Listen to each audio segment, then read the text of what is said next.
Nous avons vu dans une vidéo précédente à quel point la méditation peut éclairer le sujet de l'indécision. L'indécision est pleine de paradoxes. C'est à la fois quelque chose de lourd, de pesant, et en même temps c'est un cadeau, une opportunité quand on l'explore par le spectre de la méditation. Quand on s'assoit et qu'on prend le temps de ne rien faire, de se poser, de se déposer dans l'ici et le maintenant, on réalise rapidement à quel point notre esprit est agité, est confus, est trouble. C'est un peu comme quand on est debout dans des sables mouvants. On s'agite, le sable trouble l'eau, on n'y voit plus rien. Et pour peu qu'on laisse nos deux pieds, nos deux jambes tranquilles, le sable retombe et la clarté petit à petit apparaît. Et c'est un peu ce qui se passe dans notre esprit quand tu lui offres l'occasion de méditer. Alors, on a vu dans la précédente vidéo, la méditation nous aide sur le sujet de l'indécision, notamment sur deux axes. D'une part, l'axe de la connaissance de soi. On apprend à mettre plus de clarté dans ce qui se joue dans notre esprit.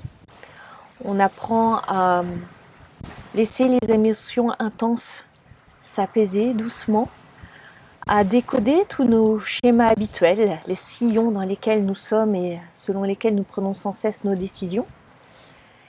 Et puis elle nous donne aussi plus de lucidité, plus de discernement sur nos motivations intérieures, sur la place que joue notre ego dans nos processus de décision, sur tous ces biais qui font que parfois on ne prend pas des décisions pour la bonne raison, mais simplement parce qu'on est embarqué dans un processus, parce qu'on a déjà dépensé beaucoup de temps ou beaucoup d'argent pour quelque chose.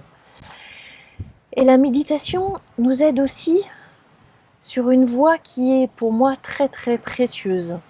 Elle nous aide à écouter notre intuition.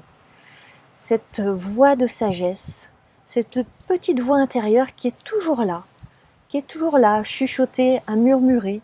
Seulement dans le tumulte de nos journées, on ne parvient plus à l'entendre.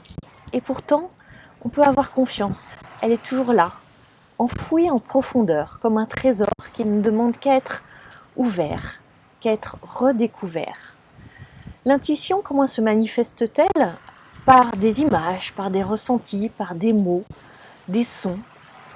Et quand on se met à son écoute, dans le calme, dans la paix, dans le silence de la méditation, elle a toutes les chances de se manifester davantage. On se met alors à l'écoute consciente de cette petite voix inconsciente.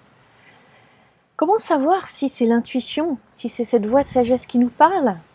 Ces messages sont souvent concis, rapides, fulgurants, éclairants. Ils portent le paradoxe qu'à la fois ils résonnent clairement en nous, et en même temps on se sent incapable de leur trouver une justification. Alors que vous soyez un indécis chronique ou un indécis intermittent, que diriez-vous de vous laisser guider par cette voix, par cette boussole intérieure, cette sagesse qui connaît parfaitement pour vous quel est le bon cap, la bonne direction, la juste vocation? Alors, prêt à tenter la méditation ?